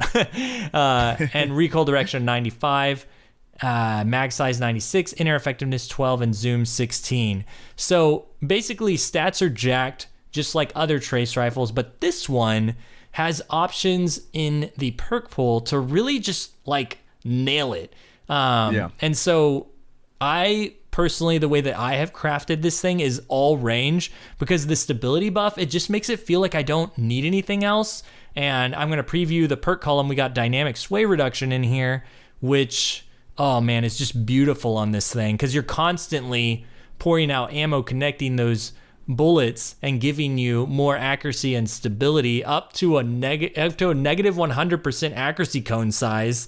So it's very, very good. And to kind of double down on that, I don't really see any much in that first column of the last two that I would actually select over DSR. Also, I want to real quick that was on a site that said one of the light.gg or one of those sites was saying negative 100. It's negative 10% accuracy cone growth, negative 5% accuracy cone size. Go ahead, Tony. Say that one more time. I was just saying, I don't see much else in that first column, that first like of the last two, other than DSR. I don't know why you would really craft this thing without DSR. Just really, this trace rifles just in general, you're trying to get that consistency of that beam. Agreed. Right? The consistency of that beam. So there is one thing here. I'll mention in a second. I just want to double down. I had to say it had dynamic sway reduction first because that is why I craft this thing all range. Because once you craft it all range, and you don't need any extra recoil direction because you're at 95 already. So I just went Hammer Forge, range, masterwork, projection fuse. You're at 99 range with this thing. So you're like basically maxed out on range. You got dynamic sway reduction, helping your already great stability at 73. And it just feels like a laser beam. And like you said, there's not really a reason to run anything else. But I will say hip fire grip is kind of an option here, because a lot of times someone's closing in, you're using maybe a more long range thing, and you just need to whip out your trace rifle real fast. Hip fire grip will let you land those shots. And the reason it's important, I'm going to read through the last column here. We got tap the trigger, harmony, gut shot straight, focus fury, volt shot, dragonfly, and one for all. If you run gut shot straight with hip fire grip, you can just bust that thing out. You don't really have to aim. You're just firing at the opponent. And that brings you to, it's way less than the normal, like 1 second is the default body shot only, which doesn't sound great. But once you get gut shot on there, you're sitting at 0.87 second time to kill all body shots, not even a single headshot at 0.87 seconds. Yeah, that's kind of substantial. I remember you mentioning that because I always kind of measure everything time to kill wise against a hand cannon, which is 0.87. So yeah, that's okay. Yeah, it's good. One of the few times gut shot straight is really coming through for us. I feel that. And the reason it's important too is because gut shot straight, you normally think about it like, well, what about my aim assist? Dude, your aim assist is at 100 already. Yeah, and it true. doesn't. That's a good point. And now I want to reverse that a little bit and say, I know it doesn't affect your aim assist number. It affects your aim assist cone. And so you got to keep in mind it's still affecting it. But to even mitigate that problem even more, this is enhanced gut shot straight, which the enhanced version makes the reduction of aim assist just much more bearable to work with. So the normal reduction is like a minus 55% aim assist accuracy cone size. And so it's not great for your aim assist, but for the enhanced version, yeah, we get negative 45%. So it's a whole like 10% difference in your aim assist cone size. So it's not as aggressive basically against what you're trying to accomplish. Oh, gotcha. The stickiness of the gun. Yeah. So that's just an option out there. If if headshots aren't your thing, but you like using something that works at all ranges, Path of Least Resistance could be something that works out really well for you. I will say my favorite roll with this thing though, and I went off with it in trials last weekend. I stuck with the dynamic sway reduction and I had a roll with harmony on it. And so what the trace rifle was really good for with the whole barricade problem we were talking about earlier, and the bug with Cascade Point, is right now it's proccing on the Sentinel shields barricades. And so I started using a trace rifle. That way I still had something strong in the special ammo slot, and it would rack up the Cascade Point perk really fast with all the precision hits from the trace rifle. And then I'd swap weapons to the Lobrock auto rifle with Cascade Point, melt through the Titan shield, kill that Titan behind it, and then swap back to my Path of Least Resistance trace rifle with the 20% harmony damage buff. And just, it doesn't matter, body shot, headshot, I'm killing burn through. Yeah, I just melt through them. So with harmony on this thing, you just have a much more lenient time. It increases the optimal time to kill to 0.6 seconds, and then the adjusted time to kill goes to 0.67 seconds. So I don't even really have to aim for the head. I'm going to kill him super fast no matter what. And I got lots of clips of it. I couldn't believe that it worked out so well. So if you have weapons with harmony and Cascade Point, particularly this trace rifle paired with something that has Cascade Point, it's a real helpful tool for dealing with Titans right now. I don't know if it's a bug, but it's super helpful. A bug or a feature? I haven't decided yet. We'll see. Well, I will say in that last column, I could also see the benefit of tap the trigger as well. If you're going for just consistency perks, just in particular, and you want to go with dynamic sway and tap the trigger, I've seen that combination a few times when looking at this and speccing this in the Crucible. Otherwise, I think that's pretty much it for that category. You don't really have enough ammo in PvP for the most part to spray for that one for all. I mean, you could. Yeah. People are grouped up. You could spray for that one for all, but I would say that obviously that's kind of a niche situation when you have a lot of ammo. You got to have a lot of ammo. You do have to have a lot of ammo for that. But I will say that, that's one of the benefits of a trace rifle is you get so much ammo with it to kind of, like when you just spray for a second, you can hit a lot. And you're actually convincing me like maybe I should try this. Like I'm curious how it would work out. If you get like a brick and you store it up and people are grouped up, especially in objective like mode, you could definitely just like tap, get one for all for 10 seconds. And then what is that? Is that like, that's a 35% damage increase for 10 seconds. That's pretty substantial. And then burn through. Yeah. That's a 0.53 second time to kill if you got one for all active on a 10 Resil Guardian. Yeah.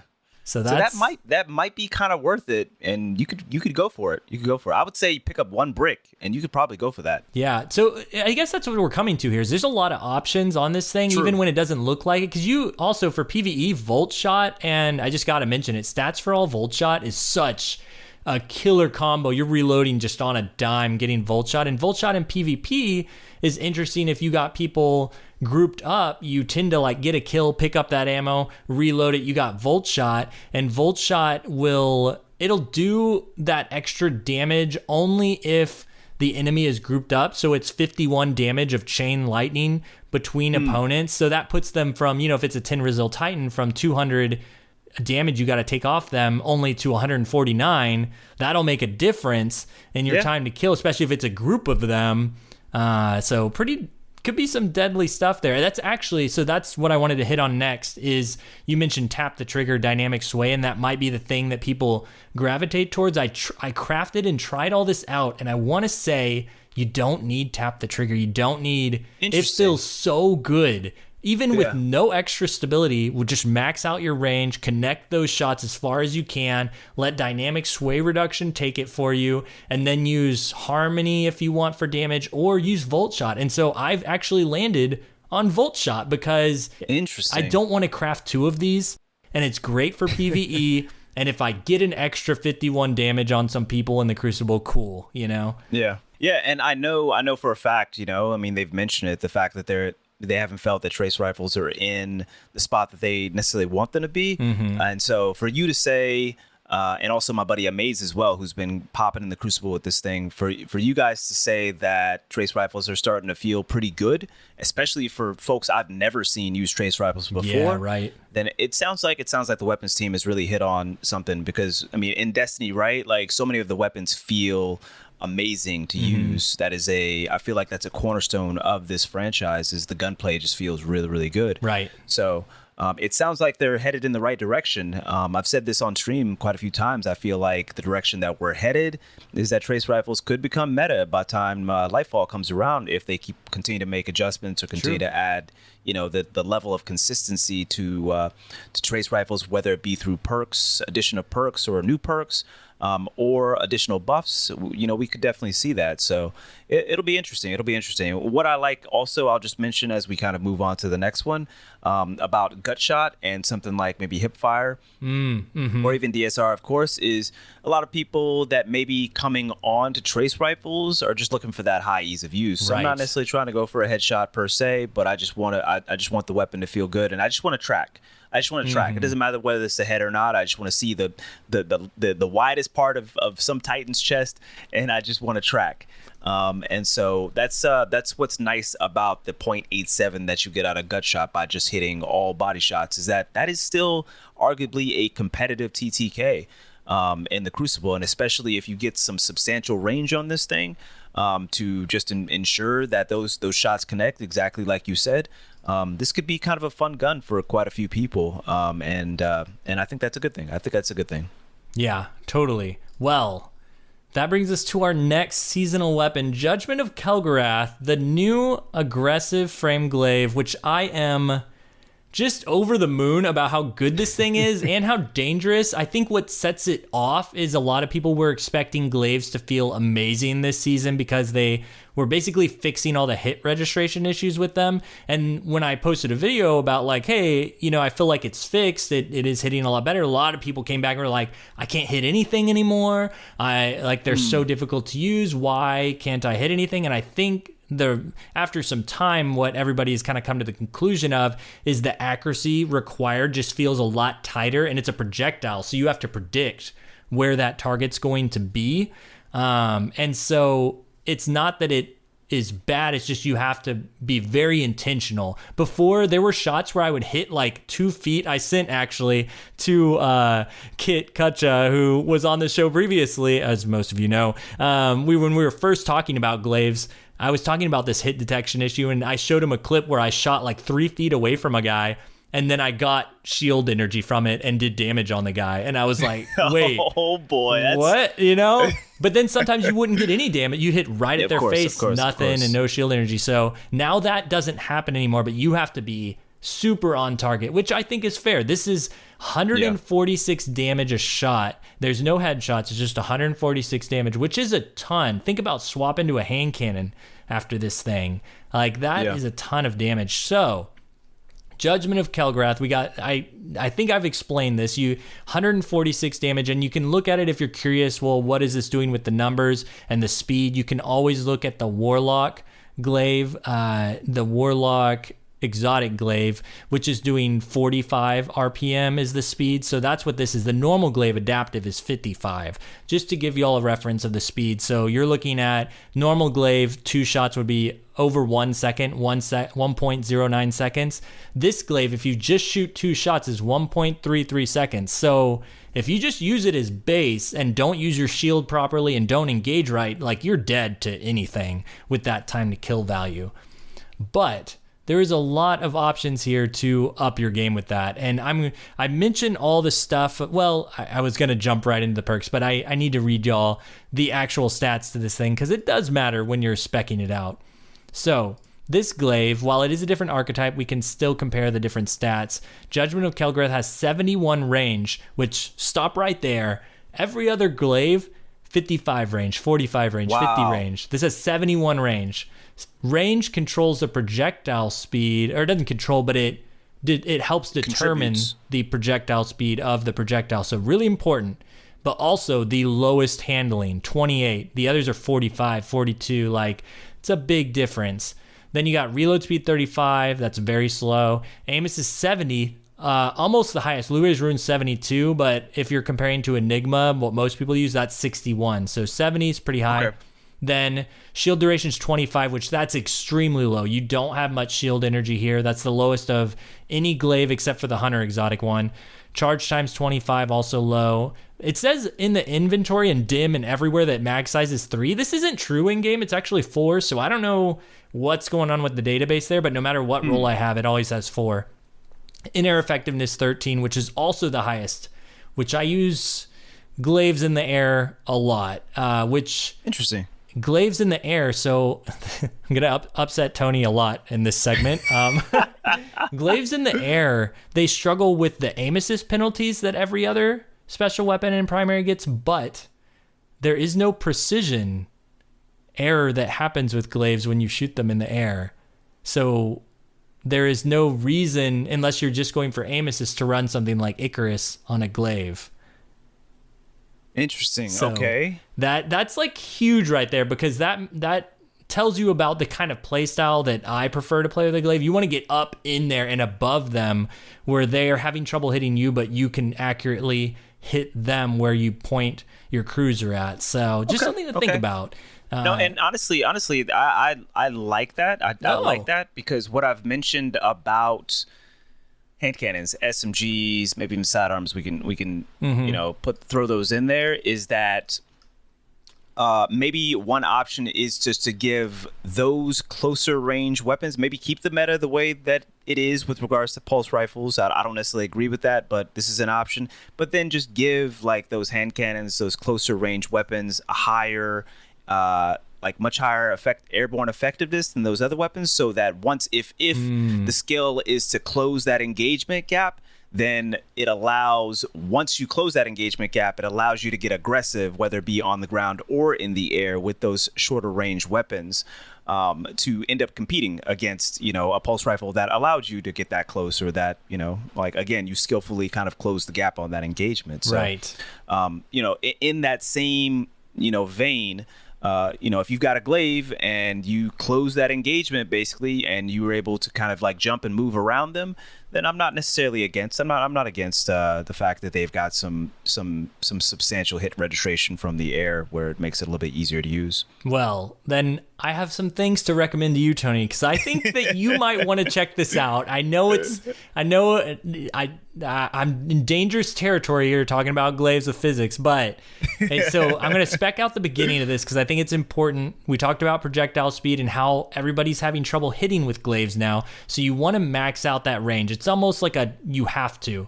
And then range masterwork, and then I like running super cooled accelerator here because that increases the range without decreasing shield duration, and shield duration is very low on this thing, so I don't want to touch it. Like, you could argue I want to increase shield duration, but I don't want to do it at the cost of range. So pretty much no matter what, recommending super cooled accelerator. You're at 91 range already, and then add on accurized rounds, 100 range. So you've maxed out your range, fastest projectile you can get. And the reason I say that is because I know impulse amplifier is in the last column here, which also helps with projectile speed. But I'm interested in this thing for damage stacking purposes, and there were a lot of them with that high 146 damage. But before I get to that, I'm going to reverse and say, for Tony, if I were like, hey Tony, like, check out some glaives, check out this blinting weapon, this follow-up, just ridiculous 146 damage from as far as you're accurate with your shot, and it's super accurate in the air. So you could run swap mag, which swap mag increases this weapon's ready and stow speed, and swap mag feels crazy good. Swap mag is, let's see, it's grants 100 ? Ready, stow, and handling speed. So that's crazy. And potentially a multiplier on top of that. We're not sure of the numbers, but that's how fast it feels. It's very, very good. So I recommend to. Oh wait, that's shot swap. Sorry, I just missed. So shot swap. So that's very good too. That's an obvious you need to kill.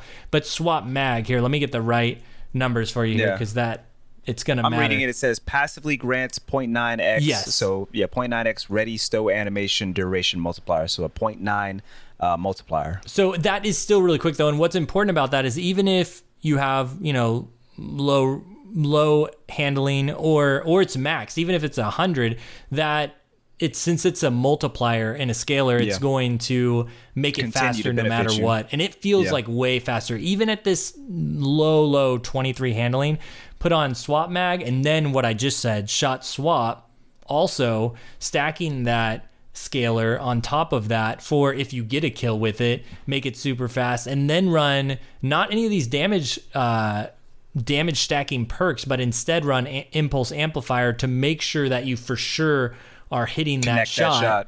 Mm-hmm. Dude, you can swap to it fast. You can use it as a blinting weapon and just like get that first shot, swap to a hand cannon, finish, or you can do the opposite. You hit one headshot with a hand cannon and then swap to this thing and push in, and you don't have to get as close as a shotgun. You can just be in the air, like 15 feet away and get this shot off. It's pretty gross. Oh yeah, don't worry. I'm gonna craft this exactly the way that you said it, and I'm telling you, if this thing right here ends up being something nice, feels real nice, you might make me swap. You might make me swap off a shotgun, but that'd be a tall order. But that'd be pretty cool. And that'd be pretty cool if I had another option. And maybe they're starting to set these glaives up, to be an alternative for a bunch of us shotgun folks, to kind of mix things up a little bit. So. Yeah, and then on top of that, you got something like that perk I was talking about, that shot swap. You get a kill and you swap to something with harmony instantaneously with 20% extra damage on your primary.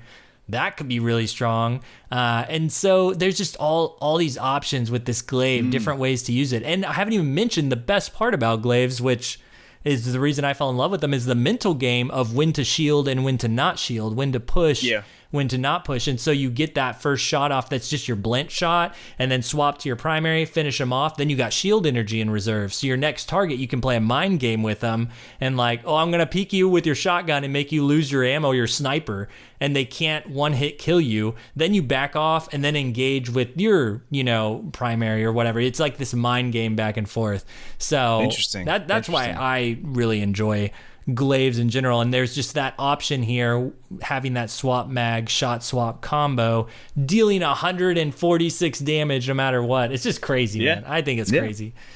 So then my question is, are there anything else in these two columns, these two end columns? I assume we're talking about a range masterwork here. Is that correct? Yeah. In order to get it up to that 91? Okay. Range masterwork, super cool accelerator, and accurize round is what I would go for. But yeah, if you were crafting for the swapping, I would go with swap mag instead of accurize. But accurize, getting that 100, now I'm going to read off the perks here. I'm gonna go crazy here. So you got Genesis, Shot Swap, Tilting at Windmills, Overflow, Immovable Object, Demolitionist, and Pugilist. And then you got Surrounded, Harmony, Impulse Amplifier, Incandescent, Close to Melee, Unstoppable Force, and Wellspring. So there's a lot of good stuff here. Particularly, I'll just start with where you started at the beginning of this episode, talking about Firewalker with Path of Burning Steps. If you run Unstoppable Force, which even with its nerf, it's now 20% damage increase instead of 30%, 20%, and then stack on top Firewalker, 15%, just for playing the game. Like we said at the beginning, you just play the game, get some kills, you'll get shield energy, that procs Unstoppable Force, you got Firewalker going because you got a kill. That is a one-shot kill at up to 10 resil. Any resilience level, one-shot kill. So it is just a ton of damage. And before, on the old glaives with Unstoppable Force and Firewalker, Lubre's Ruin, it would only kill up to, I think, 6 resil was the level. And this new one, it's anything. It doesn't matter. You just slay out at it's 200. I actually can't get. Oh, okay, that's what's going on. It's listing Unstoppable Force for me as 30% still, but it is I can guarantee it's. So it's 20%, and then Harmony's 20%, basically together. Or not Harmony, sorry. I'm totally mixing things up here as I'm talking too fast. too many buffs, people. Too many buffs. It's too many buffs. So much in the game now. Okay, so I used Harmony because it's 20%, and that's what now Unstoppable Force is. But basically, you're hitting a ridiculous number here. I'm using high energy fire in place for it, but 201 damage a shot. So no matter what, you're taking down anyone with Firewalker. Crazy. And with Unstoppable Force. It's just a crazy combo. And you know exactly what you said, and we mentioned it earlier, and I'll just mention it again. I just love gameplay loops that you have certain things equipped and it just rewards you for just doing what you're doing already. Right? Just rewards you for doing what you're doing already. Doing what, like playing the play style for those weapons, for those archetypes. So again, for example, with the Igneous Hammer and Firewalker, I'm being rewarded for just continuing to just hit precision shots and move on to the next enemy and just, like continue that gameplay loop. And it's a gameplay loop that's also incentivized by Rampage as well, which is important to that build for the 2-tap, capacity. It's just like after you get the first, Rampage is 3.5 seconds that Rampage is active, and you're just trying to move on to the second. Firewalker is 11 seconds. So you're just trying to push through and continue to make an impact in the game, continue to find engagements,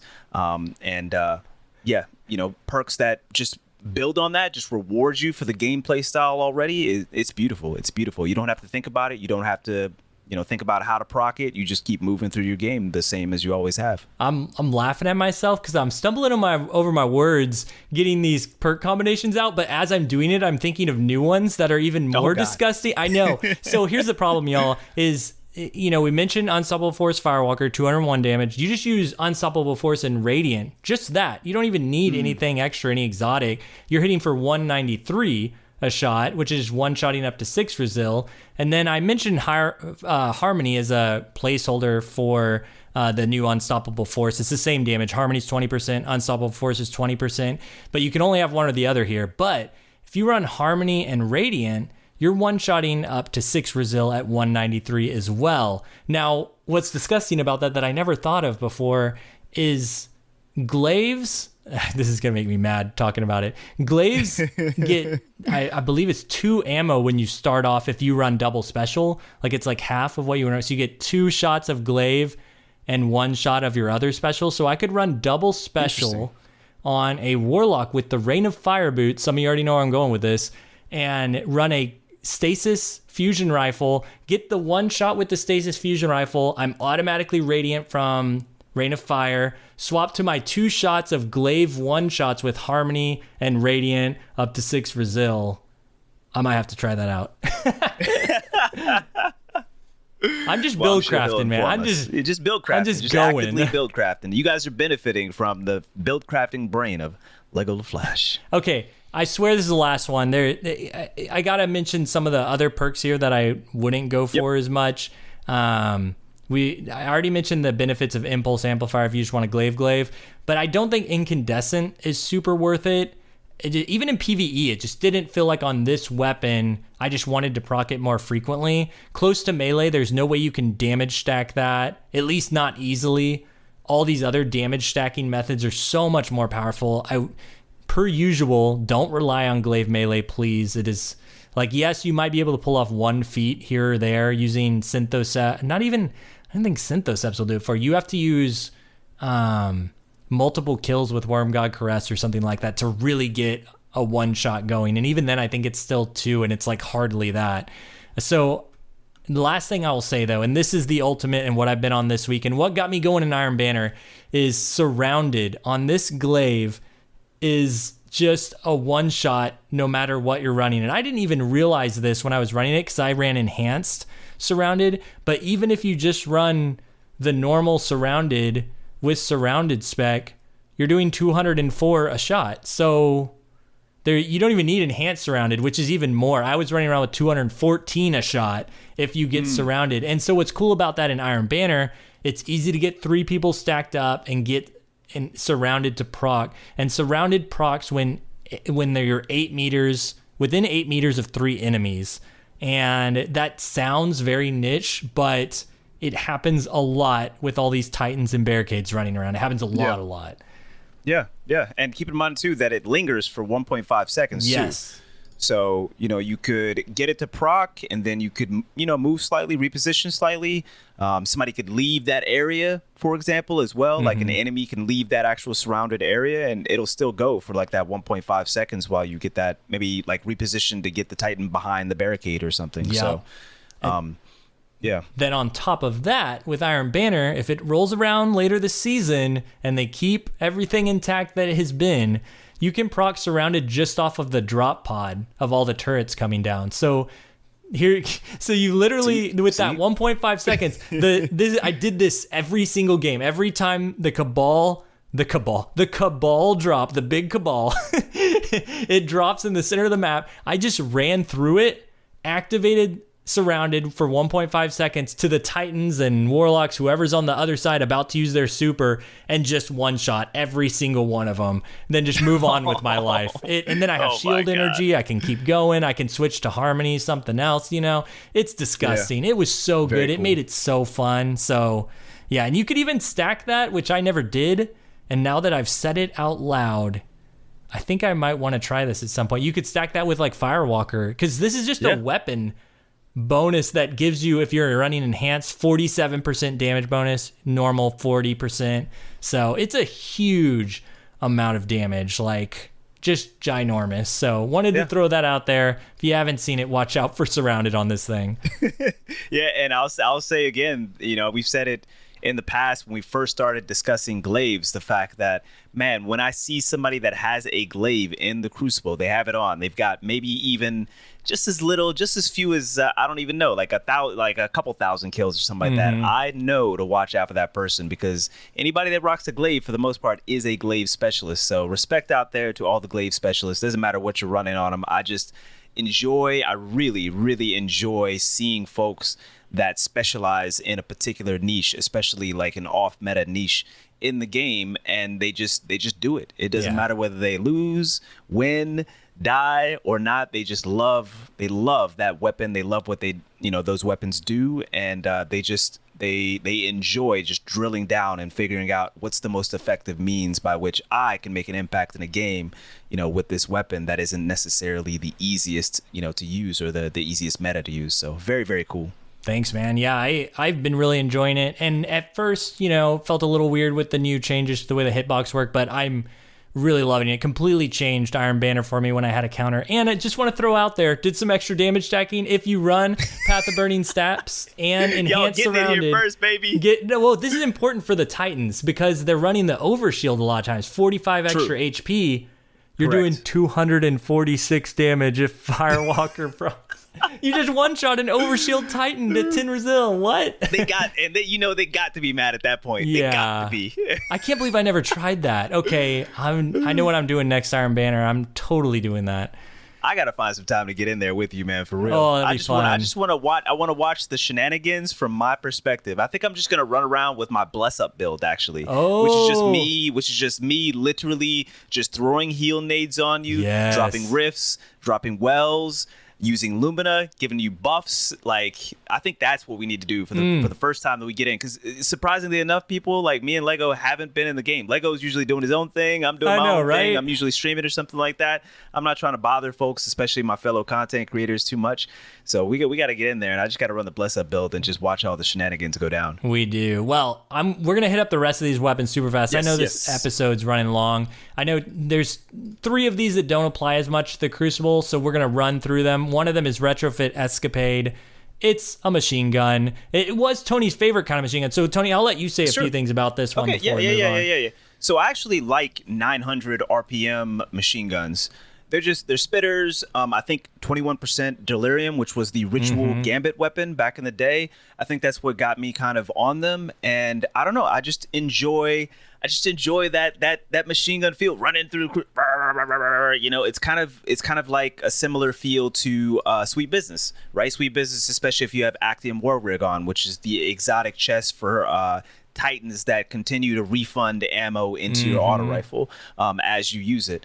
So I really like it. The standout, which we mentioned, which we talked about in the pre-show, the standouts for this are the aim assist being relatively high at 70, and also the stability being relatively high at 44, which stability definitely benefits this archetype just because it's spitting out 900 rounds per minute. It's a rapid fire frame, right? Yep. And so I think the way that we were discussing outfitting this from there is give it some more range. It's got 23 range at base, so giving it some more range to benefit it. You've got high base stability, like I said before, so that means that you can end up kind of decking out more so for the range to fill that out.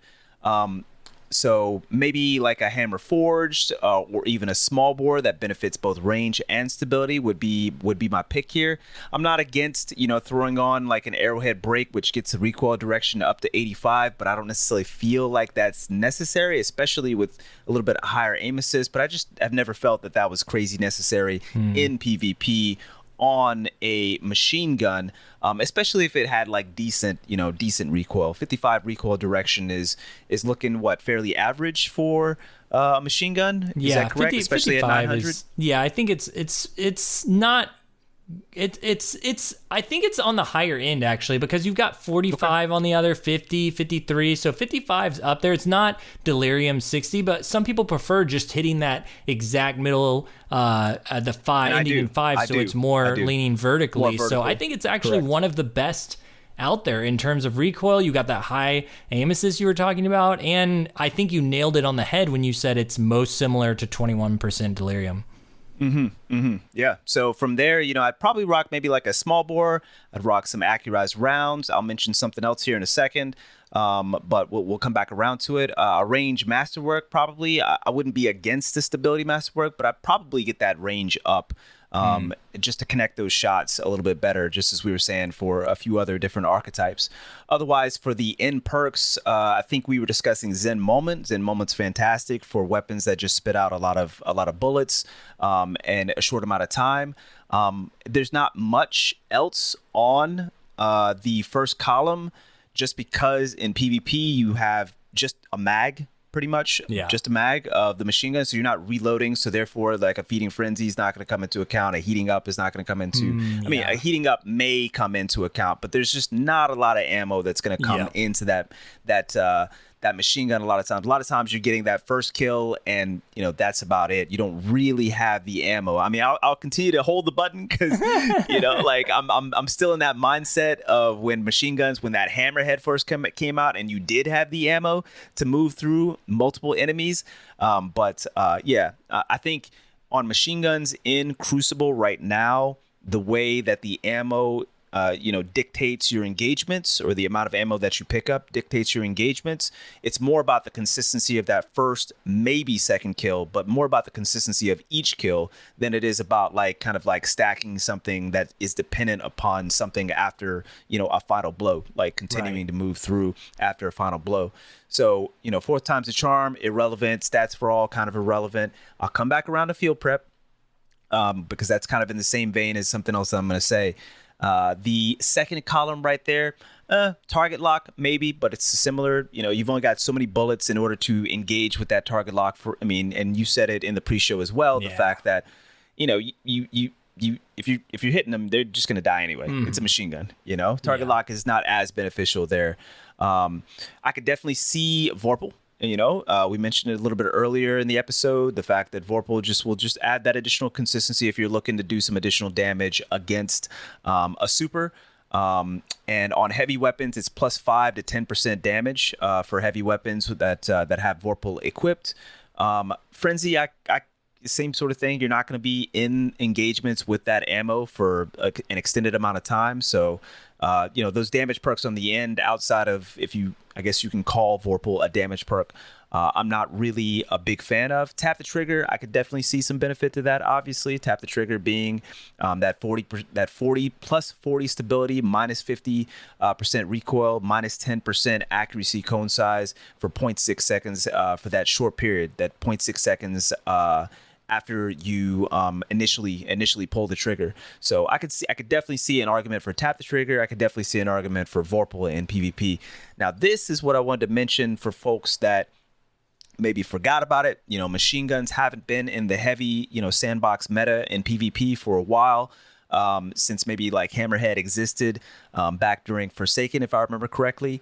But you can increase the amount of ammo that you pick up in machine guns, and you always should be. If you're using a machine gun in the Crucible, you always should be trying to do this, because anybody can do it on any machine gun, right? That has a mag spot.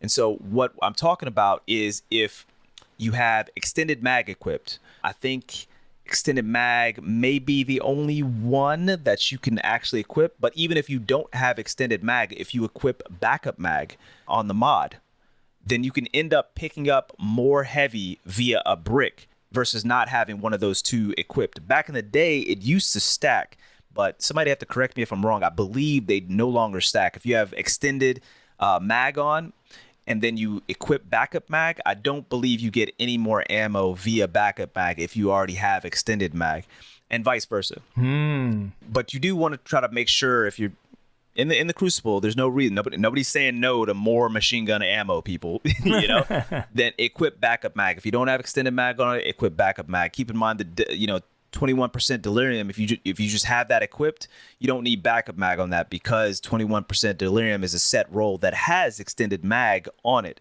So you're already picking up max ammo for that 21% delirium, which means you can equip a different mod, maybe counterbalance or something, whatever you want. So definitely something to kind of remind folks about with regards to machine guns in the Crucible. But that's probably how I'd play it. Oh, and that's what I wanted to mention about field prep. Field prep is the same thing. If you have field prep, remember, it increases ammo reserves. It also gives some other benefits, but it also factors into that additional ammo pickup. If you have field prep equipped, you should get the same amount of ammo increase on pickup as you would if you had extended mag equipped or backup mag equipped. That's good. That's really good advice. I didn't know any of this stuff. Me and Tony were talking about it a little bit pre-show, and I was like, wait, what? I've been missing out on the machine gun tips here, because I don't run machine guns that much. But if there were one if I didn't just want to throw a rocket away or something like that in the Crucible and I was running 6s, a machine gun is something interesting to pick up that lets you kind of compete as if you're using a normal weapon. So, I might consider this advice next time I go and run in. So I'm definitely interested in this. And also I just want to throw in there, you didn't mention Golden Tricorn yet, right? Because this thing... I did not. Does have Golden Tricorn on it. And that's true, but do you have the ammo for that to make something happen? That's the thing, is you don't need to reload. So if you just pick up a few, you get 1 kill, and that helps your next kill not take as many bullets, which is helping the extended time that you can use them, especially if you're using that reserve ammo trick you were just talking about. So before, that's a good point. It would take optimal 9 bullets to kill, whereas if you're using, and this is at 10 resil, it would take 9 bullets, a 0.53 second time to kill. And if you're running Golden Tricorn times 1, it takes 8 bullets. So you're saving a bullet and you're killing 0.47 seconds and only 63% headshots required, whereas before it's 78% headshots required. So 1 less headshot, 1 less bullet on your second kill could mean something to the Crucible. Yeah, I'm not saying you're trying to optimize with a machine gun that much. You should probably go with a rocket launcher, but just saying, if you really needed those machine gun kills, there you go. Well, and we mentioned it earlier, people. You should probably go with the linear fusion. Yeah, honestly, let's go. We need that burst. 3 burst linear fusion. That's the play now, baby. That's the play. And if you haven't tried this thing out, I know it's blowing up on YouTube right now, all the damage stacking with it, but try out Golden Tricorn. I'm telling you, Golden Tricorn times 2, that 50% damage stacking with Falcon's volatile rounds and everything else in the game is ridiculous. And of course, target luck. I know, it's good. You should try that out too. But yeah, that's a great point. I forgot it was void. You're right. You're right. Dude, it's good. Oh, yeah, you can use that in Crucible. You can use your volatile rounds. Go for it. Yeah, it's true. That's... okay. I know. Okay, Velas X. Yeah. Retrofit Escapade. Okay. I'm into it. Oh, man, I can't imagine getting pelted by volatile rounds from that thing in the Crucible. It's just it's already a machine gun, right? Yeah. It's already a spitter. And now I'm also volatile? Come on, man. I love it. All right. Unless you've got something else, that's pretty much all I had for Retrofit Escapade. Yeah. Okay, so we're ending the near end of this episode, and I feel like I really want to do that Ikelos weapons justice. I know there's not that many of them, but I know they're super popular, and I really want to give them the time that they need. So we're going to save these for next week's episode. I'm not sure if it's going to look like Ikelos and dungeon weapons or something like that, but we definitely want to give them the justice they deserve to talk about. And so we're going to bring this episode to a close. We got a hefty 2-hour episode here. It's still a great one. Really enjoyed everything we talked about. So as we close down this show, don't forget to like and subscribe to more Destiny Massive Breakdowns. And be sure to reach out on social media and in the Discord with feedback, questions. Me and Physics here are available all the time on Twitter. We love going back and forth about the Crucible. Most definitely. About the weapons, about all of it. So be sure to reach out. Of course. Remember, you can also connect to all things Destiny Massive Breakdowns at destinymassivebreakdowns.com, including Podcasts versus Enemies, hosted by Court, Impetus, and State Caber, and Beneath Twin Suns, a Star Wars podcast hosted by our lovely guardians, Kit Kutcha and Mercules, the OGs. Yes. You'll find our social links and invite to join the conversations in the Discord, episodes new and old, and the occasional guideposts and more well-written resources right there. So this would be Ill Physics, and of course you can find me at Ill Physics on most platforms, Twitch, Twitter, and YouTube, discord.gg/illphysics as well. We have a fantastic community in there, but you can find me at Ill Physics on most platforms. And yeah, it's been a fantastic episode. Lego LaFlash, what you got for me? Yeah, you can find me on Twitter and YouTube right now at Lego LE Flash. Just having a great time stacking all this damage, honestly, and making the game fun. We talked about at the beginning, Iron Banner PvE stuff, switching it up, and it's okay to not like something, and then it's okay sometimes to engage in it a different way and change your mindset about it. That's what happened to me this week. So I needed a little refresher myself in that. So hit us up on Twitter if you're looking for that refresher. Come to the Destiny Massive Breakdowns Discord. It's amazing in there. So yeah, truly. Thank you all for joining us this time. Until next time, GG. Peace.